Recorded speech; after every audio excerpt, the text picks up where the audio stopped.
লড়ছেন সেই প্রার্থীদের নাম বিচারাধীনের তালিকায়। দ্বিতীয় লিস্টে তাদের কয়েকজনের নাম যুক্ত হলো। তালিকায় উঠল শশী পাজা, কাজল শেখ, আরাবুল ইসলামের নাম।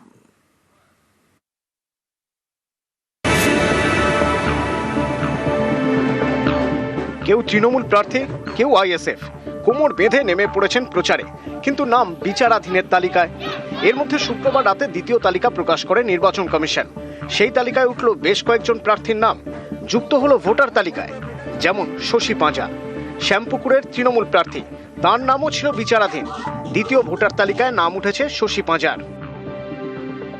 সাপ্লিমেন্টারি এই যে লিস্ট 2-তে অ্যাডজুডিকেশনে অ্যাপ্রুভালের ক্ষেত্রে আমার যে 209 পার্ট আছে সেটাতে একমাত্র আমি আমার নাম দেখলাম। কজন ডিলিট হয়েছেন, কজন আছেন লিস্টে, ওই তালিকাটা আমরা প্রিপেয়ার করছি। সুপ্রিম কোর্ট বলেছিলেন যে যদি কোনো ভোটার ডিলিশন হয় তাহলে ওই ভোটারের অধিকারের মধ্যে পড়ে, তাকে জানতে হবে, ও জানতে চাইবে এবং তাকে জানানো হবে যে আপনি কেন ডিলিটেড হলেন। সেটা নিয়ে তাকে অ্যাপেলেট ট্রাইব্যুনাল মুভ করতে হবে।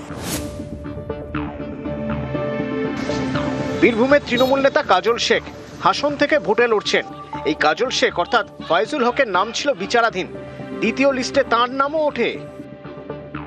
আমার বিশ্বাস ছিল যে আমার নাম আসবে, তাই আজকে দেখতে পাচ্ছি আমি 331 নম্বর সিরিয়ালে আমার নাম রয়েছে।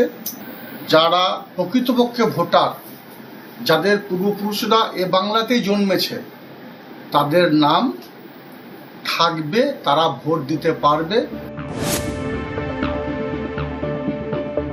দক্ষিণ 24 পরগনার ভাঙড়। একসময় এখানকার তৃণমূল নেতা আরাবুল ইসলাম সম্প্রতি যোগ দেন আইএসএফে।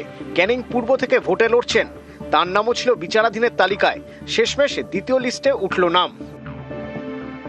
এইভাবে প্রায় 32,000 ভাঙড়ের মানুষের করেছিল। তারপরে আস্তে আস্তে হচ্ছে সেগুলো। আমি একটা কথা শুধু বলবো, এগুলো চক্রান্ত ছাড়া কিছু নয়।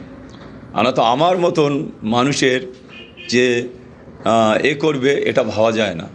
তা ঠিক আছে, ধন্যবাদ জানাবো এটার জন্যে। নিউজ 18 বাংলা।